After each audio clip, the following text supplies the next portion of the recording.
Have you ever seen a healthy kitten suddenly become extremely weak, stop eating, start vomiting, and within a few days reach a life-threatening condition? This is the reality of feline panleukopenia, one of the most contagious and deadly viral disease of cats. The virus spreads rapidly, and mainly attacks young unvaccinated kittens. In severe cases, sudden death may be the first sign. So now let us clearly understand this disease, its cause, transmission, clinical signs, diagnosis, treatment, and prevention. Feline panleukopenia is also known as feline parvoviral enteritis, feline infectious enteritis, or feline distemper. Despite the name, it is not related to canine distemper. Feline panleukopenia is caused by the feline parvovirus, a small, non-enveloped, single-stranded DNA virus. The virus infects all members of the feline family. Now let us discuss how the infection spreads. Transmission occurs mainly through the oronasal route. Cats become infected by ingesting or inhaling virus from infected animals, contaminated feces, or secretions. The incubation period is usually 2 to 7 days, but may extend up to 14 days. The virus is highly resistant in the environment and can survive for up to 1 year. During acute illness, infected cats shed large amounts of virus in feces and secretions. Now let us understand the pathogenesis. The virus specifically targets rapidly dividing cells in the body. These include cells of the bone marrow, lymphoid tissues, and the intestinal epithelium. Destruction of bone marrow cells causes a sharp decrease in white blood cells, leading to severe immunosuppression. At the same time, destruction of intestinal epithelial cells damages the intestinal barrier, resulting in vomiting, diarrhea, dehydration, and bacterial invasion into the bloodstream. In pregnant queens, the virus can cross the placenta and infect developing fetuses, leading to abortion. If infection occurs near birth, kittens may survive but develop cerebellar hypoplasia, which causes tremors, poor coordination, and difficulty walking. Now let us move to the clinical findings. In the peracute form, especially in kittens, sudden death may be the first and only sign. In typical acute cases, the disease begins with a high fever ranging from 104 to 107 degrees Fahrenheit. This is followed by severe depression, weakness, and dehydration that may progress to shock. The acute phase of illness usually lasts about 5 to 7 days. Affected cats usually show complete anorexia. Vomiting begins 1 to 2 days after the onset of fever and is often bilious.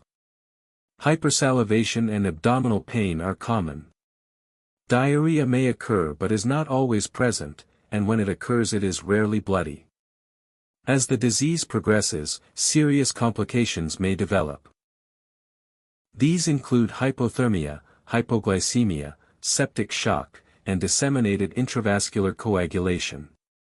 Now let us briefly discuss the lesions observed during necropsy and microscopic examination. The intestines may appear segmentally dilated with thickened and congested walls.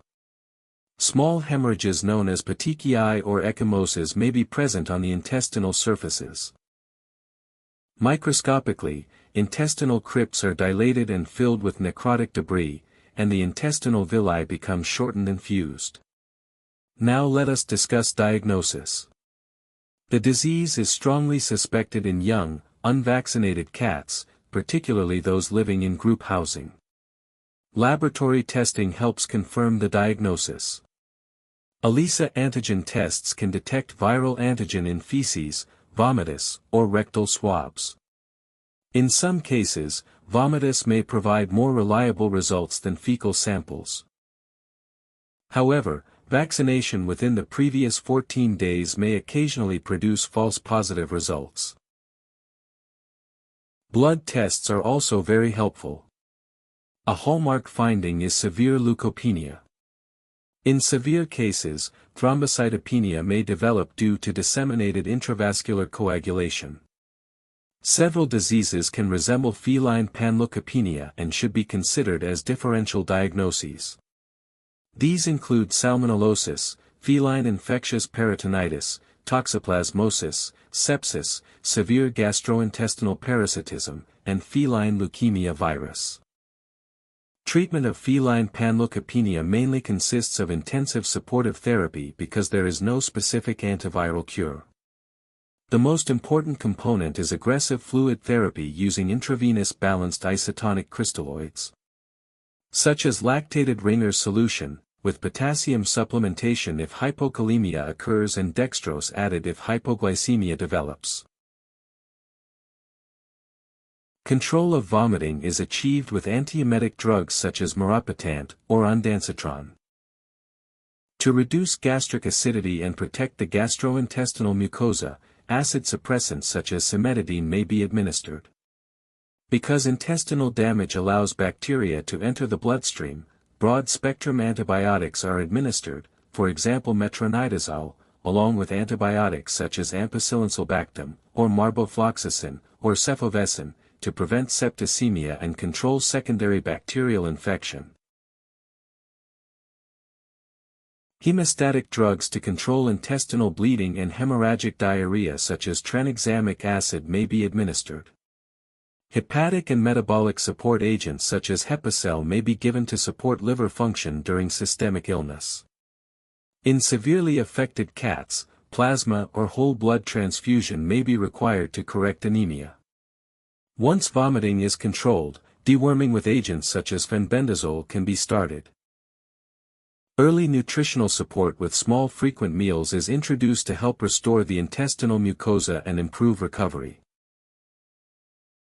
Finally, let us discuss prevention. Vaccination is the most effective protection against this disease. Most vaccinated cats develop strong and long-lasting immunity.